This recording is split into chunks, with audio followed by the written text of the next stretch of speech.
The UDL in 15 Minutes logo.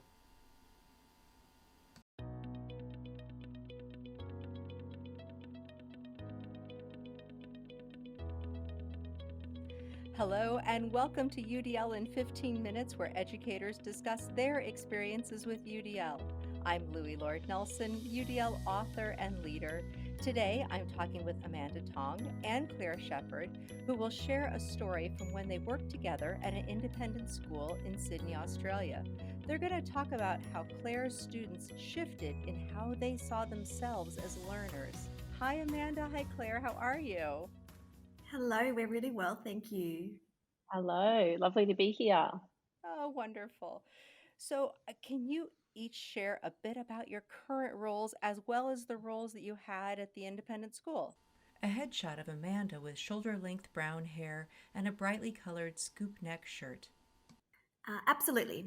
So I'm a special education teacher by trade. I've been working in that field for the last 17 years in both special education settings and mainstream settings with diverse student populations from preschool age right up into adulthood.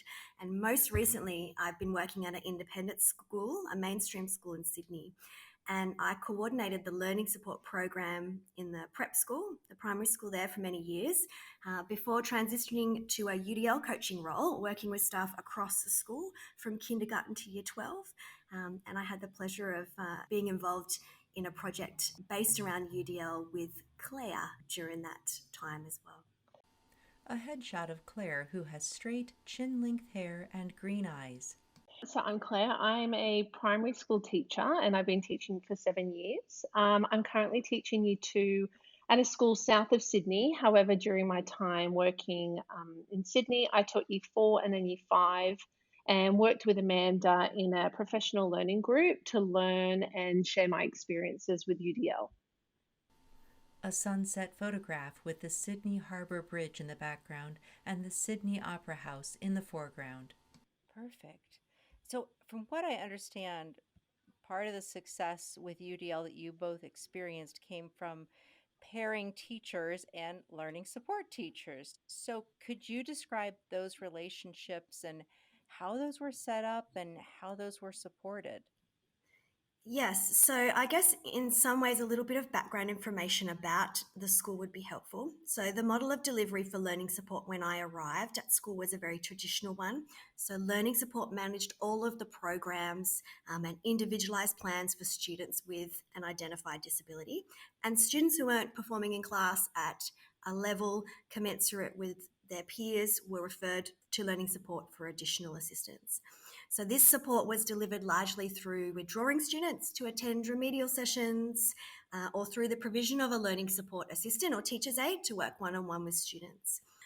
We were looking to move away from that really obsolete model of support provision towards a more inclusive one that honoured our obligation in the Disability Discrimination Act to provide students with access to the curriculum on the same basis as their peers.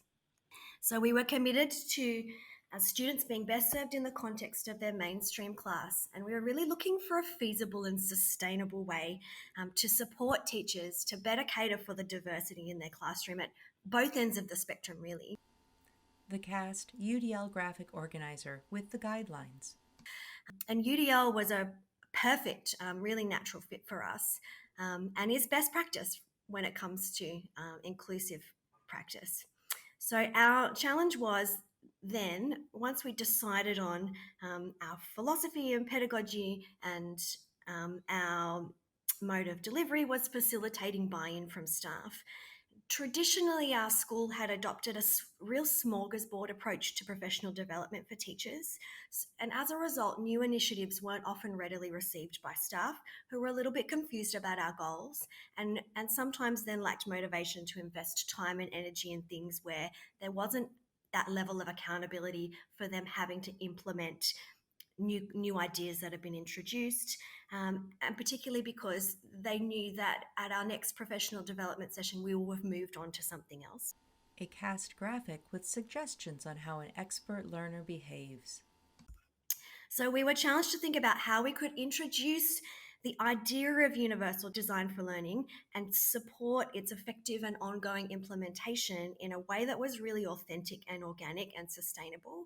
So we decided to trial a co-teaching initiative in our intake years, which is year 3 and year 5, where a special education teacher and a classroom teacher would take joint responsibility for the class and teach them together for the whole year.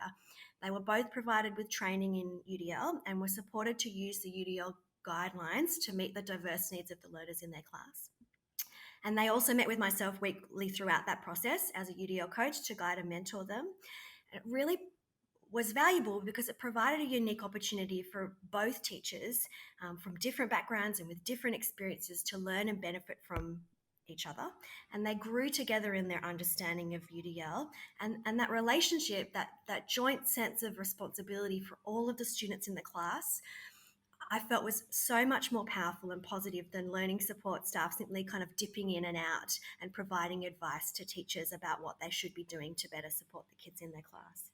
So they were working in partnership together to make it happen. They were planning together on a daily basis and working alongside each other, teaching day in and day out in this one classroom. And Claire was one of the first teachers to participate in this co-teaching UDL initiative at school. So she'll have some really unique feedback and insight too about how that experience was for her, for how she found that experience for her personally, but also the benefit for the students in her class. 2 male students wearing brain hats while creating their spelling board game. Yeah, so from my perspective, my time co-teaching was really the most transformative experience in my career so far. It allowed me to learn from an incredible educator and therefore become more confident in my abilities to cater for all students, which was really something that I felt was lacking from my own tertiary studies. It also allowed me to experiment with the UDL guidelines with someone else. I wasn't doing it alone. So we constantly reflected on what worked, what didn't work, and we were like minded educators who shared a passion for improving our practices and ensuring all our students had equal access and opportunities. So this was really key.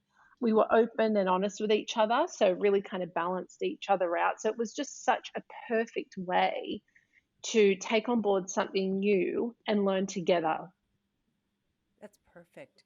So, how were teachers paired with one another? Because this, you had to build an incredible bond of trust and just like what you talked about, Claire, having that open and honest conversation along the way. That's a real relationship. So, did people already have a working relationship before they went into this partnership?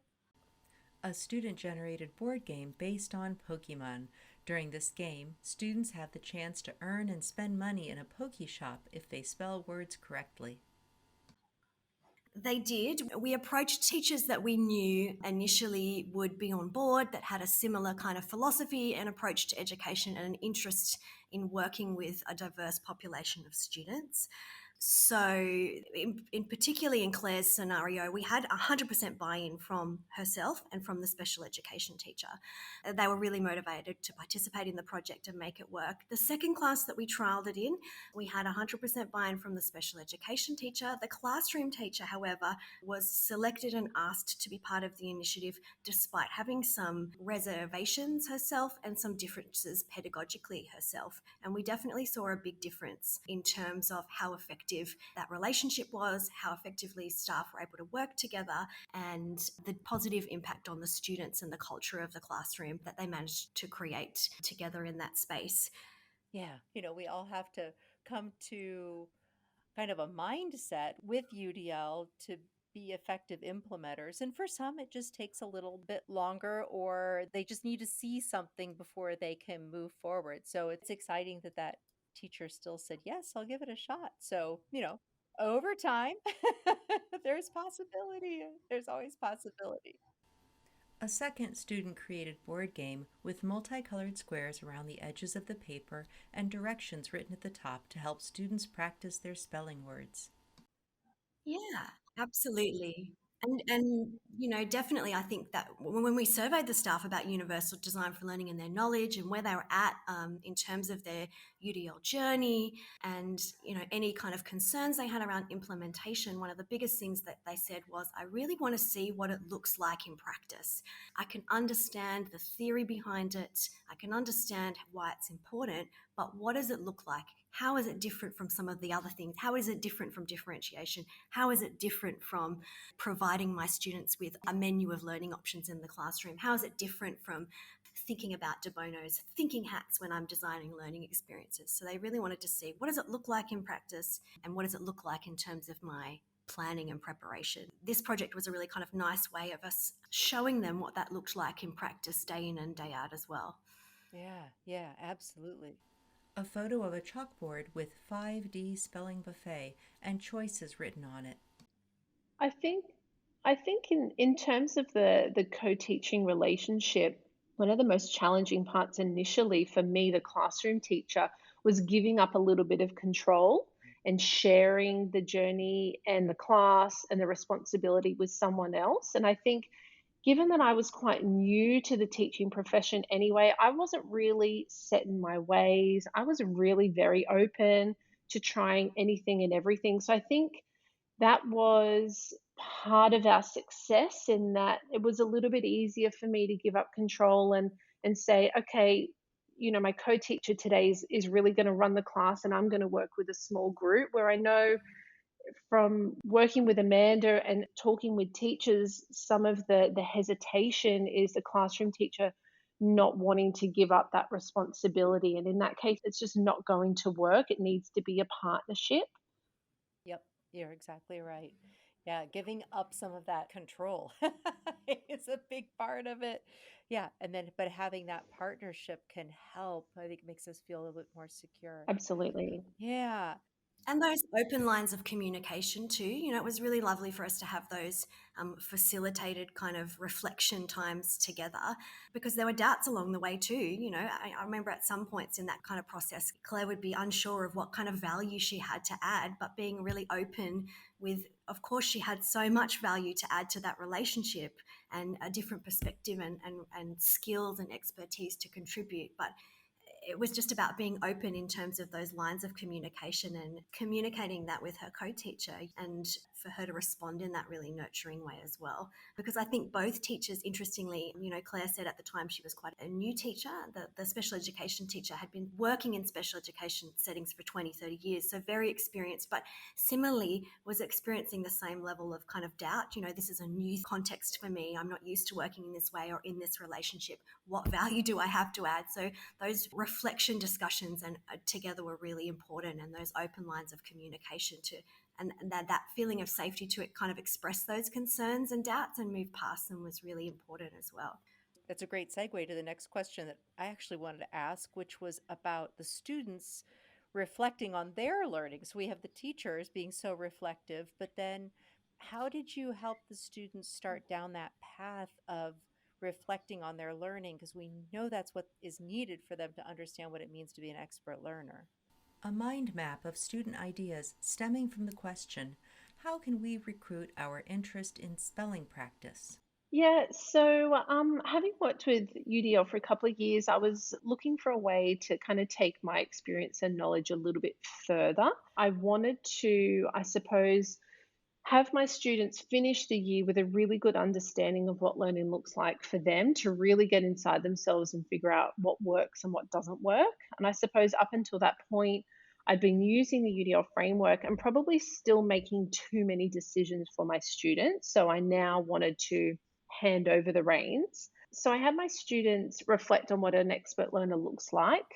And their responses were actually quite disheartening. The majority of the responses were really based around compliance. So I will look at the teacher, I will listen to the teacher, I will sit still. So from this, I took spelling as a focus area, and I opened up to the discussion with students and asked them, how do they and others like to learn?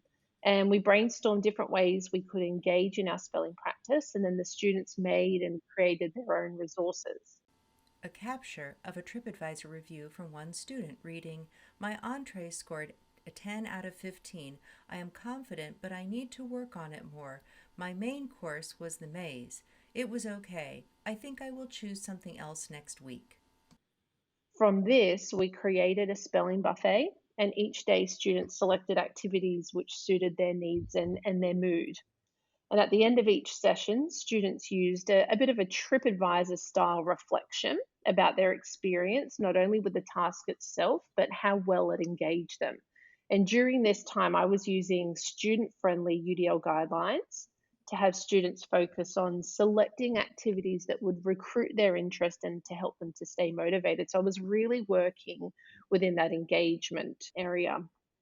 Something I found that was really important during this initial phase was being really open and honest with my students and allowing them to feel comfortable enough to speak their mind. It was important for me to take a step back and give them the freedom to use this time to explore their learning needs, even if I didn't always agree with the choices that they made. And I really noticed a difference in their own personal reflections within a week of doing this. And then I was really thrilled to see them applying this same approach, this same process into different subject areas without me even prompting it. So it was a really powerful experience to give the students some control and some freedom as to how they like to learn so that they could best learn about themselves. A second TripAdvisor review reading, "In my entree, I scored 5 out of 7, so I think that I need a bit more practice. For my main course, I used the board game and thought it was a fun way to work. I rate it at 8 out of 10. I'm just like so excited, like jumping up and down in my chair. It just sounds so perfect. So I love the spelling buffet. I love the TripAdvisor style feedback, and then using the student friendly UDL guidelines and saying, listen, we're doing this all together. It may not go great all the time, but this is what learning is all about. Not, of course, using the word iterative with them, but that's essentially what you were saying. It's just beautiful. I love it. Thank you. So then, Amanda, I just want to get from you where, so Claire is working on this and they're building this. So then, how are you offering the support that you offered? What did that look like? Student work reading, "An expert learner knows how they learn best. They can draw, listen, or see better. That's how they like to learn." Yes, so I was offering support in a number of different ways. So, as I say, I was in a bit of a coaching and mentoring role at that stage at the school at the time. So, Claire and I were meeting weekly to kind of discuss the project and how it was progressing. I had a little focus group too of teachers who were like minded, and we were engaging in some communal online professional learning as well. But in addition, I was working with some other staff, K to 12, and it was interesting to compare, I guess, how engaging in a similar kind of process looked in a different context for teachers who didn't have that same background as Claire.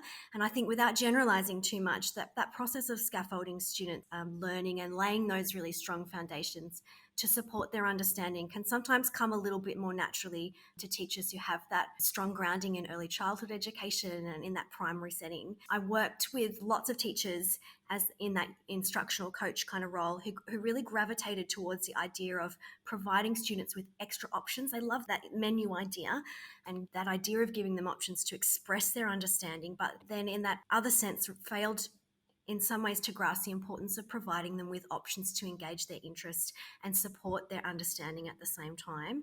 The importance of setting students up for success by checking their understanding and conferencing with them regularly, which Claire did so much of, and making sure they have a clear understanding of the expectations required of them for any given task, by, for instance, providing them with a rubric and an exemplar, or pre-teaching key content and subject-specific vocab, explicitly teaching them how to use the tools they need to complete the task that you've set for them, particularly when it comes to the use of assistive technology, designing a research task and providing students with options for how they could demonstrate what they learned isn't going to be successful if you haven't actually taught them anything, if you haven't provided them with any scaffolding or guidance about credible sources, taught them how to read for key information, or supported their understanding of what they've read by pre-teaching vocabulary and concepts, or taught them how to take notes by synthesizing and summarizing what they've read. all of that important groundwork needs to occur before they even get to the point of being able to demonstrate what they know. And Claire supported her learners so well in the context of that project in terms of setting up laying all of those really strong foundations for the kids in her class. And that's ultimately why we saw so much success in that particular context. And it was certainly interesting in my role to see when we tried to replicate that and there wasn't that understanding of the importance of all of that, the results were much more variable. Student work reading, an expert learner in my mind is someone who can learn with no problem, someone who listens and learns from mistakes, and someone who rises to the challenge. For example, someone is given a test with an optional part with it, due in a day. They would put all the effort into learning and the test. Yeah, I'm sure. I mean, I could talk with you guys for hours, but we've definitely filled our 15 minutes plus. So, I want to say thank you so much to both of you. It's just so inspiring, and I love the fact that you're moving this forward, even as you've shifted in your positions. You've taken UDL with you. I know we didn't talk about that here, but I know that, and so I want to say thank you for that because you're just spreading it to new places and other kids are getting the opportunities too. So thank you so much for your time. I really appreciate it. No, thank you for the opportunity. Thank you. It's a real joy and a real pleasure to be able to chat with someone so highly esteemed in the UDL field and knowledgeable and wise. So we're the lucky ones, Louie. Yeah. Oh my gosh. Well, thank you so much. Video capture of the website theudlapproach.com, followed by the logo for UDL in 15 minutes. So, for those listening to this podcast, you can find supplemental materials like an image montage with closed captioning, that montage with audio descriptions, a transcript, and an associated blog at my website, which is theudlapproach.com/podcasts. And finally, if you have a story to share about UDL implementation for UDL in 15 minutes, you can contact me through the udlapproach.com. And thanks to everyone for your work in revolutionizing education through UDL and making it our goal to develop expert learners.